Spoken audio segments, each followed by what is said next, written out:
Good morning, everyone. Good morning. Good morning.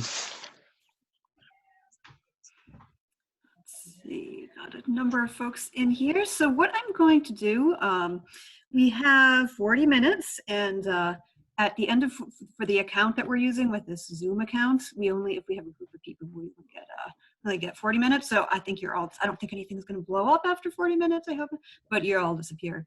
So, so I want to use our time well, but I do want to leave a minute or two for people to come in and join us.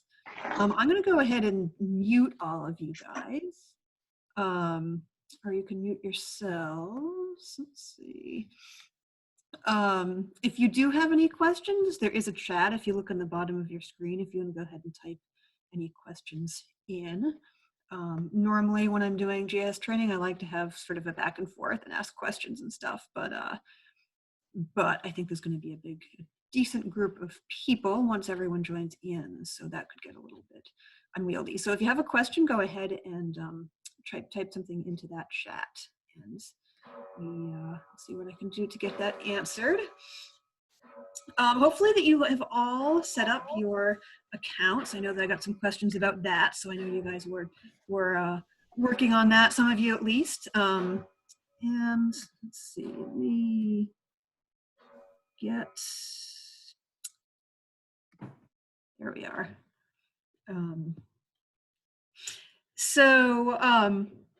So before we'll jumping right into the map soon, if you want to sort of get that up on your screen now, that you can go to that same address where you went to create that account originally, which is the www, let me just peek, make sure I get it right, arcgis.com. So www.arcgis.com, and that's where we'll be starting.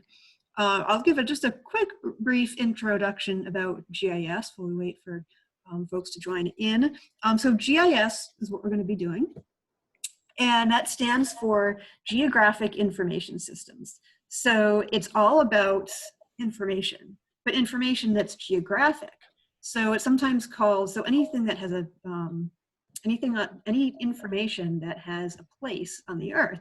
So that's sometimes it's called spatial data. Because spatial means something that is in a place somewhere. So for instance, where I'm sitting right now, that's spatial information. I happen to be in Southwest Harbor, Maine. And so that would be, or even at my desk up in my loft, that's spatial information. My age, that's not spatial. A good clue to whether something is spatial or not is when you ask about it, do you say where? So if you say, where am I? That's spatial. How old am I? You aren't saying where, you're saying how. So my dog down sleeping on the couch, that's spatial information. The color of her fur, that's not spatial. You get the idea. So when you see a map, I mean, maps are really cool in themselves, but really it's all about the information behind the maps that makes it cool and fun, and what you can do with that information to compare different things. All right, so let's go ahead and jump right into the map. So I'm going to share my screen so I can lead you along. Screen. All right, here we are. All right, so you should see you should be seeing, oh, a random cat is wandering by outside my window. I've never seen that cat before. I thought it was a deer for a second. You should go ahead and nod if you're seeing my screen that says ArcGIS and Esri. Excellent, excellent, good, that's what you should be seeing. So I want you to go to the same website, and you can follow along with me. So here's the address, it's www.arcgis.com. And when you go there, you'll want to make sure you're signed in. If you aren't, you're probably going to get a message saying you aren't. And so go ahead and sign in with the username and password you created. If you are signed in, you should see your name up here in this, in the top right corner. You can see where I'm sort of blinking that line there. That's, you should see where you're signed in. So we're going to go, and we want to go to this make a map option, right? And unfortunately, I don't think you can see my pointer on the screen, which is sort of a bummer. So, but you can see where it's being underlined. I put my pointer on it. So go ahead and click Make a Map. It's the second option there. And if you're signed in, you should get a map come up. If you aren't signed in, it's probably just going to ask for your username and password. You can go ahead and fill that in. And I am recording this, by the way. So if you get behind and want to go back and look at something, you can figure out how I did something, you can do that. So it's going to default to this, this map of the United States. And hopefully you're all signed in there. I see people typing, so hopefully you've got in there. And so right now it's sort of like, you go in there and like Google Earth, you go into Google Earth and you have the aerial photography, right? All that aerial imagery in there. And ArcGIS also has some base maps in there. Now, when you create a map, you're building layers of information. So you have like the states that you're looking right here. That's one layer of information. The ponds are another layer of information. This is a base map that's sort of pre-prepared. So it's actually just an image. So you don't have to worry about building all those layers up. So it's sort of like they're giving us a head start. If when I make a map like I was working on this morning, and see I cheated there too. I have a base map in here too. This is another type of GIS software that's just on my computer, that's not online, that I was working with this morning. And now you can see these are all over here on the left. Those are all different layers of information I was adding. It's refreshing, so that's why it's white.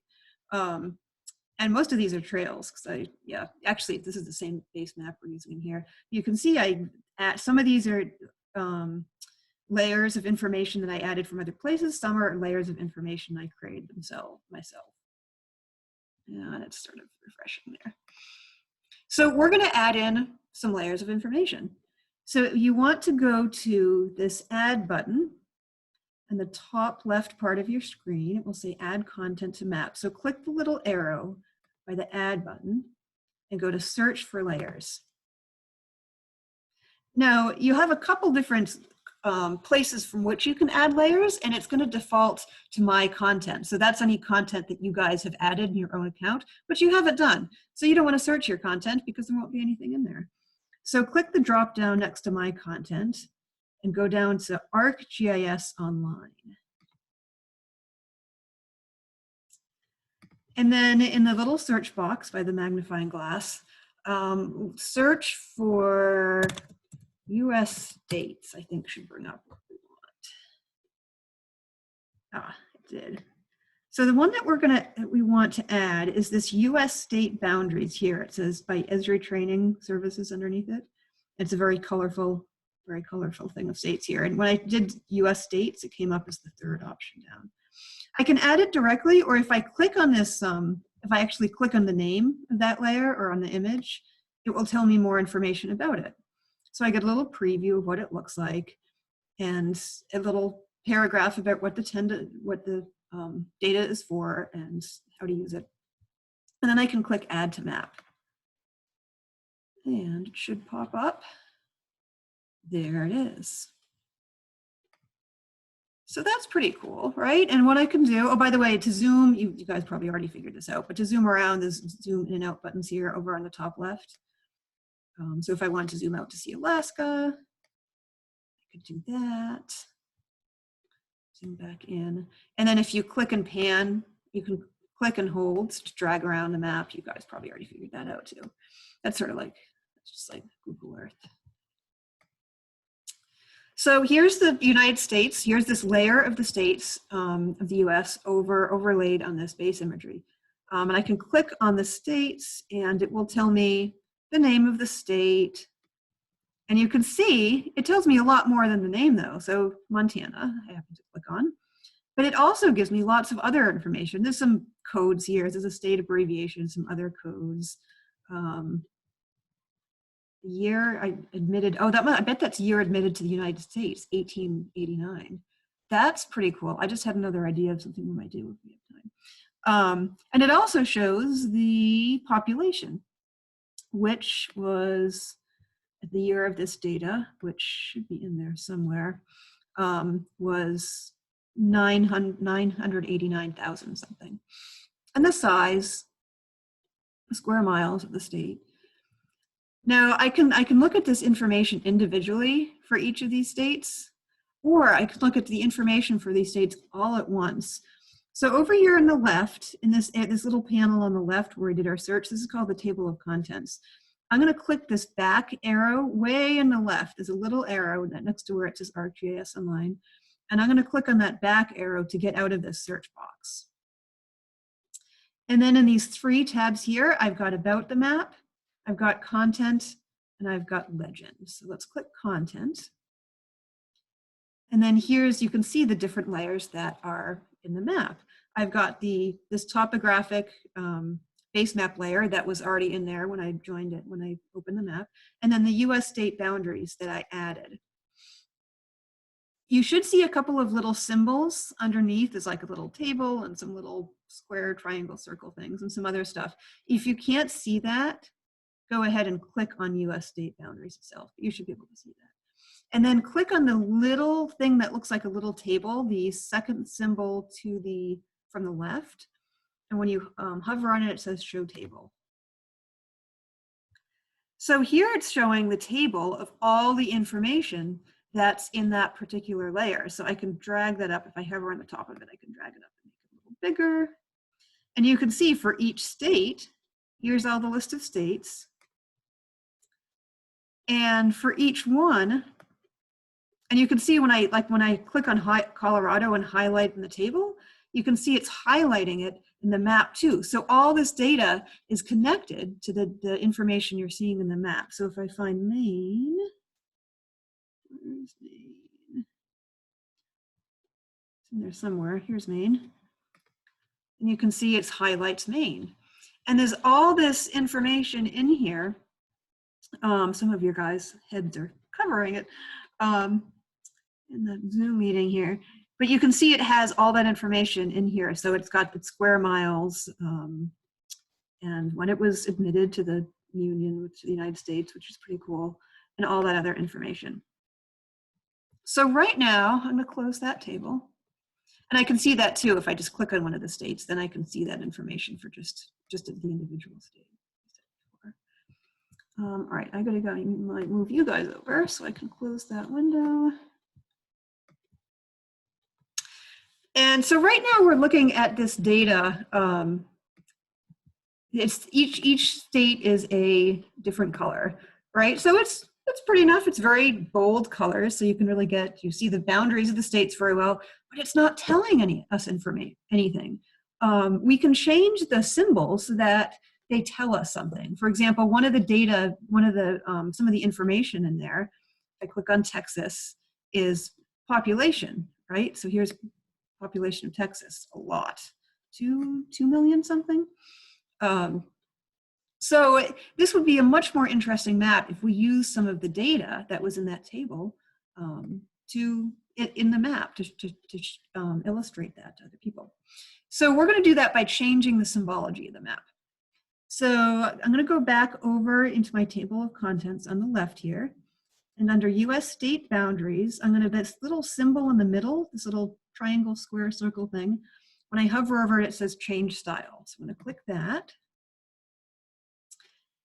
And US state boundaries, and the first step is to choose which attribute or which type of information I want to show in this map. So instead of showing the name, I'm going to click on the drop down and I'm going to show population.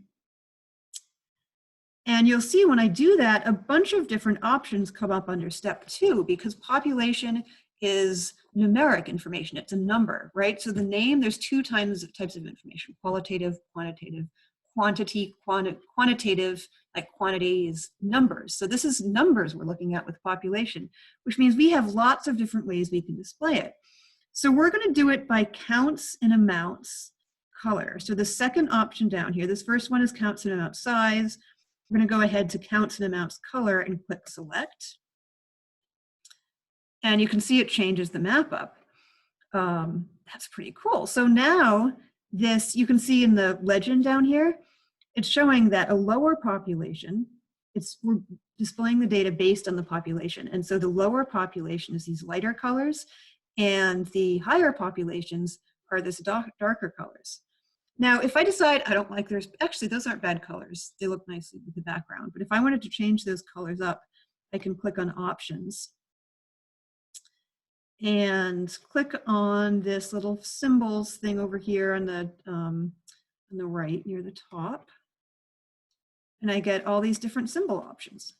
Now I want to do something that goes from light to dark, because if I had something that had lots of colors in it, it wouldn't show, it wouldn't be graphically showing the low to high of the colors of the population, right? And so in fact, ArcGIS has figured that out because of the options we chose before. So all these colors are in fact light to dark. So I'm going to do, let's see, I'm going to do this one's pretty. I can make it transparent if I want. So I'll make it a little bit transparent so I can see what's underneath. A little more transparent. And there we are. So I just changed the colors a little bit. So what do you notice in this map? I just saw something there. I wonder if, oops, sorry. That's what I wanted to do. All right. What you see here, so you can see all these dark areas. Actually, I'm going to make it even less transparent. I can change it to the transparency down here too. This is to really bring out the colors more. So you can see these dark states, the ones that have the high population. So we've got California, Texas, Illinois, Philadelphia, New York, and Florida. Those seem to be the ones that are really, and we can go peek out in Alaska, but I don't think Alaska's population is very high. See, nope, it's a light color. So Alaska's pretty low there. Let's see why it isn't showing up because it's too small. So if you think, so when you think about, so if you think about these having high populations, you might think, wow, there is a lot of people there. And you picture like a high population and you picture lots of people close together, right? Really dense, like in cities, like there must be a lot of people that are living really close together, right? Lots of houses, lots of people crowded together. But that's not necessarily true. That's not necessarily true, because this is showing the total population of the whole state. Now, if you look at Rhode Island, see Rhode Island's tiny way over here, tiny little Rhode Island. If I zoom into Rhode Island, it's a really light color. It has a low population. So why do you think, I mean, other than the fact, and it's in New England. New England tends to have a higher population than some other parts of the country. And here's the state New England with this really low population compared to, say, California, where California has a lot of natural areas. It doesn't seem as dense, right? But it has a really high population. But if you think about it, look at the size of Rhode Island compared to the size of California. Of course, California is going to have a higher population because it's larger. So it covers more area. So of course, there's going to be more people there. And same with Texas and some of these other areas. So another way to think about population is density. So that is the people per square mile. And that really is a better illustration to me of how, how populated a place is. And this applies to a lot of different things. Like if you were going to look at a map of where there was a lot of retired people, they're naturally, because there's more people in, say, Texas, overall, there is going to be more elderly folks. There's going to be more kids too. But you might look at a map and say, wow, look how many, Texas has a really old population. But that's not true. It just has a lot more people. So in that case, you'd want to look at the number of elderly people compared to the whole population. So we're going to change our map to make it show not just population, but population density. So over in our change style box here, where we have different options for how we show our data, you see we're displaying it by population, but we're going to divide it by the size of the state. So under population divided by, right now it says none. I'm going to click the drop down menu and I'm going to scroll down to square miles.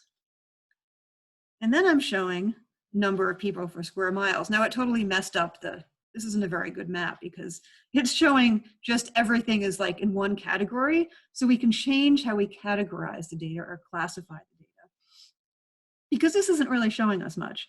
So I'm going to click the classify data button right below this, this bar here. I'm going to click classify data.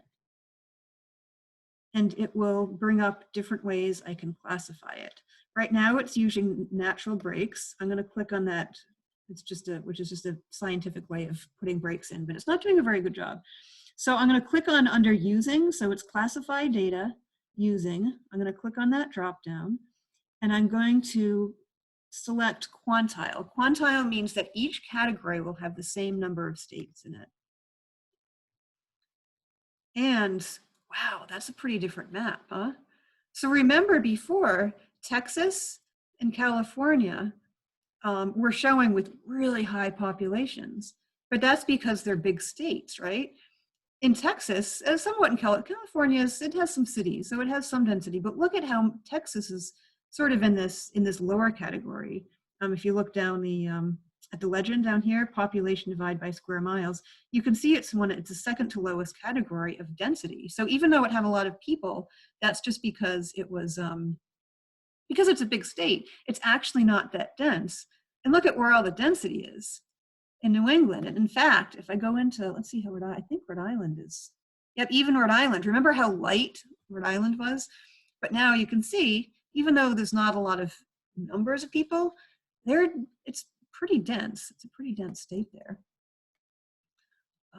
And what would be cool, since I saw that it would be fun to, actually, here's a challenge for you guys. If you want to play with this after, because I saw that, I'm going to say okay in my symbology here. And say done, that map. Remember when we looked at the attribute table for this layer, it had the year that each state was admitted to the country. It would be really cool to symbolize these states based on what year they were admitted. So you would see sort of the darker states that were admitted first and then the lighter states that were admitted later.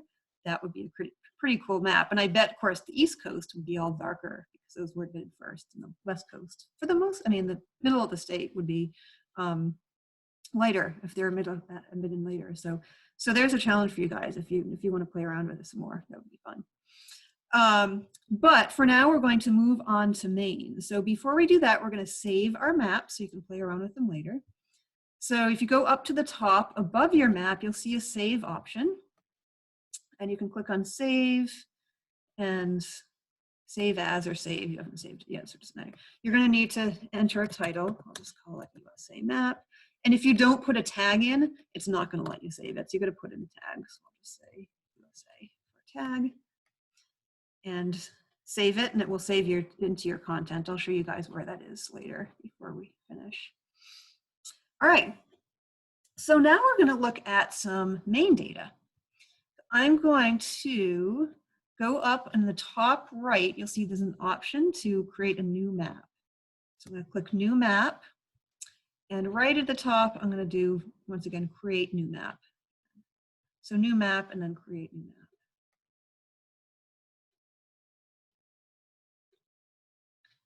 And it's going to default to the United States. I'm going to go ahead and zoom in, scroll over and zoom into Maine. So scroll over to the right, zoom in to good old Maine. And there might be some of you that are participating that do not live in Maine, but this might be fun for you too because you get to explore a new place. All right. And so now we need to add some data to this map, right? Oh, another thing we can do before I do that, let me show you something else. So remember I said there's different base maps you can use. So right now we're using a topographic base map. If I want to change that up, I can click on base map over here above the table of contents, and it will bring up the base map gallery. And there's all these different choices. So there's the aerial imagery, like you might see in Google Earth, right? Zoom in, it'll see it a little bit better. There's like street maps. That's the sort of thing you might see in the GPS in your car. There's this street at night. Actually, that's another one you might see in your car, right? Some GPSs show it differently at night. There's just some really simple things like this light gray canvas, which is nice if you really want to have your data stand out well. There's some oceans. There's an oceans layer. We'll use that next week. And there's some sort of fun ones too. There's like this community map thing, base map that if I zoom in, it's actually not showing a whole lot around here. I think that one's probably better in a more populated area. I think there's probably more in there. One of the ones that I like that I think is some sort of fun ones is colored pencil map. It's sort of cool looking. This is what the image was that I had in my Facebook post actually. So anyway, so there's just some different types of base maps in there. So go ahead and pick whichever one you fancy. I'm going to go ahead. I'm going to go back to the topographic map just because it's relevant to the data we're going to be working with, because what we're going to do is add in some wildlife data. So there's all sorts of different data that you can add to your maps. I happen to zoom into Mount Desert Island because that's where I live. I'll zoom back out a little bit here. So first, so we're going to go to the Add Data button again. So I'm going to click Add and search for layers. And because I'm in a new map, I have to tell it once again, I have to remind it, I don't want to do my content. Instead of my content, I'm going to choose to search in ArcGIS Online. And let's go ahead and add some population data in for Maine. So I'm going to search for Maine population. I think we'll bring up what I want. All right, so yeah, Maine population worked. And we want to add in Maine census blocks. So I can click on it to view it and then click Add to Map. Now, I can't see it, and you guys probably can't see it either unless you're way zoomed in your map. And the reason for that is that the settings, so I'm going to click, I'll walk you through. Actually, if I zoom in, I'll start to see it. The settings for that layer are default to only show to when you're zoomed in more. And that's why it's not showing. It's still not showing up. So I'm going to go ahead and change that. So I'm going to click the left arrow here, the back arrow, to get out of my search box and go to content, just like I did before. And oh, it's not on, so that would help. So when it came in, it didn't automatically turn on. So to turn it on, I need to check the little box next to it. And I can click that box. Any layers that I have in my map, I can click on and off to show them, have them show up or not show up. I'll zoom out a little bit more here. Let's see a little bit more. Now, right now, all this is showing, oh, see, I zoomed out too much. See how it's gray? That's because the settings are saying, when I'm zoomed out this much, not to show that layer. I don't want to do that. So I'm going to click on that little triangle square change style icon again, right under the layer name. And under options, under types and options, see how down here at the bottom it says visible range, and it's only in this range here between these two little sliders. So I'm going to click this slider here and slide it all the way over to a bigger scale, all the way over to the left, so that I can see it. Even if I'm zoomed out to the world, I'll still see this layer here. And right now it's symbolized by county. So when I zoom out, you can see each county is a different color. And it's a lot of information, so it's going to take a minute to load. And actually, it might not all load because it's so much information. So I'm going to start going, I have 10 minutes left. I'm going to go through this a little bit, what might be a little bit fast, but feel free to, if you don't keep up, you can always go back and watch the recording later. Yeah, it's not all showing because it's trying to show so much information. It can't all load, so I'll zoom back in. So I want to change, so I'm going to do the same thing I did for my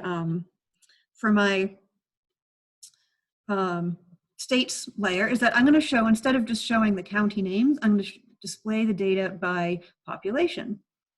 So I'm going to cancel this. And so under my change style, and if you aren't here, to get back in, I'll show you. Under main census blocks, the little change symbology icon. And then under step 1, choose attribute instead of county. I'm going to choose population, which is pop00. So that was population in the year 2000. And then my drawing style options will change.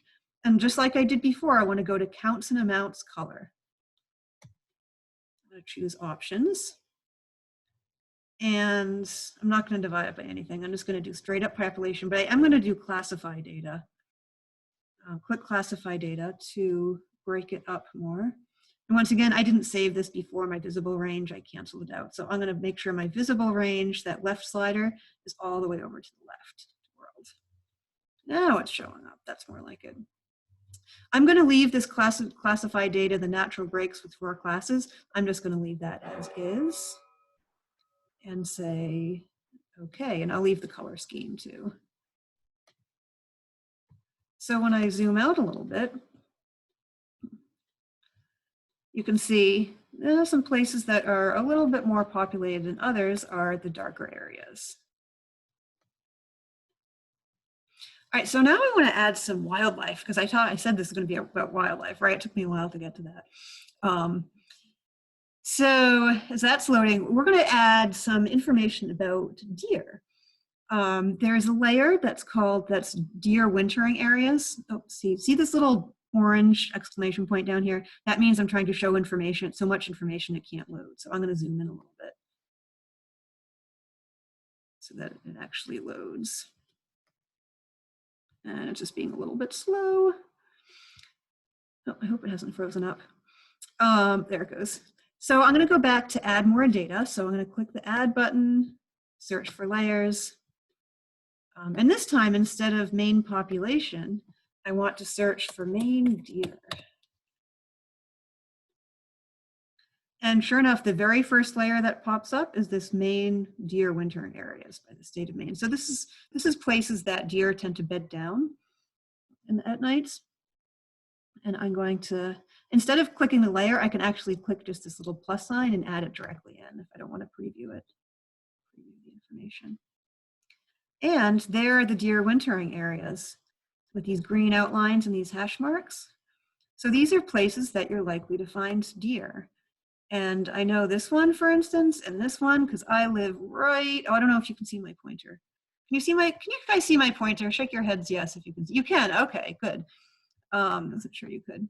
So yeah, so I live right up here and I get deer crossing all the way, all the time, going up from Acadia National Park here down here.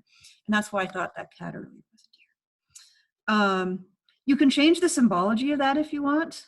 So I can go out of my search box, click on Maine deer wintering areas to bring up that change symbology and change the symbols. But I'm just going to leave it as it is. But feel free to play with that later. So now this is interesting. So here's this, so remember the darker colors are really populated places, right? And these green outlines are deer wintering areas. Here's a deer wintering area right in the middle of a pretty populated section of land. And these are census tracts, by the way. These polygons, these shapes are just tracts developed by the Census Bureau to measure population in these different areas. So there's many census tracts within a given town, which is nice because you can really focus in on the population of a small area. And here's this deer wintering area right in the middle of a populated place compared to this one where that's in the park, where it's a lower population.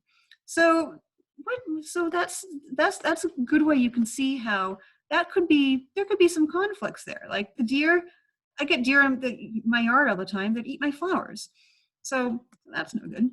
There's other ways that deer and people can have some not so positive interactions, and that of course is through car crashes. And there's actually data on that. To find that, I'm going to go to the add button and search for layers again.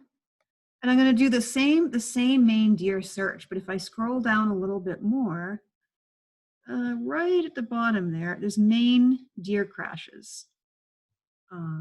Kate Beard is the person who uploaded it. So I'm going to click on that. And it tells me a little bit about it. So this was deer vehicle accidents in Maine, collected by the Maine Department of Transportation from 2011 to 2015. I'm going to add that to my map. So each one of these dots is a place where a car hit a deer. That is crazy. That is a lot of deer crashes, huh? And if I zoom out, now what you can see, it's sort of a pattern here, and that they're in lines, right? But that's, of course they would be, because they're only going to be, cars are only going to hit deer on roads. So what you're seeing is actually these lines are actually where there are roads. But look at that, isn't that crazy, the amount of them? So if you look over towards, so you can see there's lots of population density in these areas where these darker blue areas are. And that's around the area of Bangor. So there's lots of people living around that area, and you can see all the roads living right into it. And you can see there's lots of deer crashes in there because it's a very populated area. Whereas you go over here in these lighter areas, these lighter yellow areas that have lower population density, and there's not that many deer crashes, right? There's also probably less roads because it's a less populated area. There's a lot less roads. Now, what's also interesting, if I zoom into Bangor here, is that suddenly, oops, I went in too far. Let me find it again here. It's a little bit of a delay. There's Bangor. So you get into Bangor and there's all these cars crashing into deer because there's so many roads and people driving around, and we live in Maine, so there's lots of deer, until you get right into the middle of the city,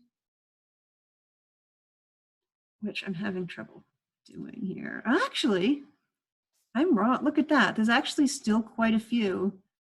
Right, look at that, right in downtown Bangor. I was going to say there weren't many, but there actually are. Not quite as many. You can see there's around the edges, there's a lot more. So as you get more downtown, because the deer aren't in there as much. But apparently there are deer wintering areas right down in the pretty close to the center of Bangor. You can see these green areas. So that's sort of interesting. Oh, do I have time? I think we're about to our 40 minutes here. One thing I'll tell you, another little project if you want to explore it more, since we don't have time to look at it. Maybe I'll show it at the beginning of next week's session. If you search for Alaska bear, and you get this really cool data that actually shows the tracks. They put trackers on bears in Alaska, and you can see the tracks of individual bears. It's pretty cool. So go ahead and look for that data on your own sometime if you feel like it. And at next week's session, I think we'll start with that before we get into the marine stuff, because it's just something I happened upon, and it's pretty cool. Now, if you want to go back to, you can save your map, this main map or not. If you want to go back to content, to maps you've already created, you can go to, up on the top left, you can go to ArcGIS and go to content, and you will see the list of the maps that you've already made. So you should see your USA map in there. And so that is it for today. I hope that you had fun and have continued to play around this stuff, because you can just search for any data and see what you find, add it in, and explore it and see what's in there. It's fun stuff. So, and I hope also to see you next week. I'll start with that Alaska bear stuff because it's fun, and then we'll get into looking at marine information. So we'll look at the Gulf of Maine and all the animals that live there. So I hope to see you next week. Bye.